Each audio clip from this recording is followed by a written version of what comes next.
నమస్తే. శ్రీ పరంజ్యోతి భగవతి భగవాన్ వారి అద్భుతం. నేను తమిళనాడులోని మారకానంకు చెందిన హరిణి. లేవంలో నిర్వహించే యూత్ ప్రక్రియలో నిరంతరం పాల్గొనడం వలన శ్రీ పరంజ్యోతి భగవతి భగవాన్ అనుగ్రహం ద్వారా నా జీవితంలో జరిగిన మధురమైన పరివర్తనలు, అద్భుతాలను పంచుకోవాలనుకుంటున్నాను. మొదటి యూత్ ప్రక్రియలో విజయం కోసం శక్తివంతమైన సూత్రాన్ని గ్రహించిన తర్వాత స్వల్పకాలిక ఇంకా దీర్ఘకాలిక లక్ష్యాలను నిర్దేశించుకోవడంలో నాకు స్పష్టత లభించింది. విజయం అనేది కేవలం కష్టపడటం మాత్రమే కాదని శ్రీ పరంజ్యోతి భగవతి భగవాన్ అనుగ్రహంతో కృషిని అనుసంధానించడం అని నేను లోతుగా అర్థం చేసుకున్నాను. నేను నా కంపెనీలో 2 సంవత్సరాలుగా చిత్తశుద్ధితో పనిచేస్తున్నప్పటికీ నాకు ఎలాంటి గుర్తింపు లభించలేదు. కానీ ఈ ప్రక్రియలో పాల్గొన్న తర్వాత దైవానుగ్రహం వల్ల నా పేరు పదోన్నతి జాబితాలో చేర్చబడింది.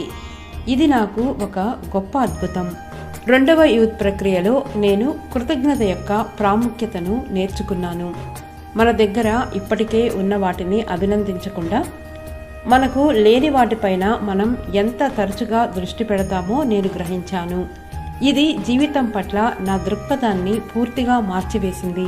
మన తల్లిదండ్రులతో మనకున్న బాంధవ్యాలలో మనకు తెలియకుండానే వారిని ఎలా బాధ పెడతామో, ఇది మన జీవితాన్ని ఎలా ప్రభావితం చేస్తుందో కూడా నేను తెలుసుకున్నాను. ఈ అవగాహన బాంధవ్యాల పట్ల నా గౌరవాన్ని మరింత పెంచింది. మరొక గొప్ప గ్రహింపు ఏమిటంటే, మనల్ని బాధ పెట్టిన వారికి కూడా మనం కృతజ్ఞతలు చెప్పాలి. ఎందుకంటే వారు జీవితంలో ఎదగడానికి, ముందుకు సాగడానికి మనల్ని ప్రోత్సహిస్తారు. ఈ అంతర్గత మార్పు తర్వాత నేను పనిలో మళ్లీ గుర్తింపు పొందాను. 3వ యూత్ ప్రక్రియలో పాల్గొనడానికి ముందు నాలో ఒక పెద్ద ప్రశ్న ఉండేది. నా ప్రయత్నాలన్నీ చేసినప్పటికీ నేను ఆశించిన విజయాన్ని ఎందుకు పొందలేకపోతున్నాను? ఆ తరగతిలో నేను దేవుని గురించిన లోతైన బోధనను నేర్చుకున్నాను. ఇది విన్న వెంటనే శ్రీ పరంజ్యోతి భగవతి భగవాన్ అతని ద్వారా నా ప్రశ్నకు సమాధానమిస్తున్నారని నాకు అనిపించింది. దేవుడు మన పట్ల తీర్పు ఇస్తారని లేదా శిక్షిస్తారని భావిస్తూ మనం తరచుగా దేవుని గురించి తప్పుడు అవగాహన కలిగి ఉంటామని నేను గ్రహించాను.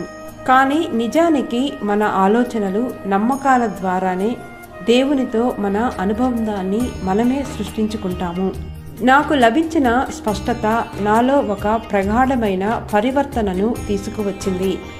నేను ఇతరులతో మరింత ఎరుకతో, దయతో వారిని బాధ పెట్టకుండా వ్యవహరించడం ప్రారంభించాను. ఈ అంతర్గత పరివర్తన తరువాత నేను కోరుకున్నట్లే పదోన్నతి ఇంకా జీతం పెంపు రెండూ నాకు లభించాయి. యూత్ ప్రక్రియ ద్వారా నా అంతర్గత ప్రపంచంలో జరిగిన పరివర్తన నా బాహ్య ప్రపంచంలో అద్భుతాలుగా వ్యక్తమైంది.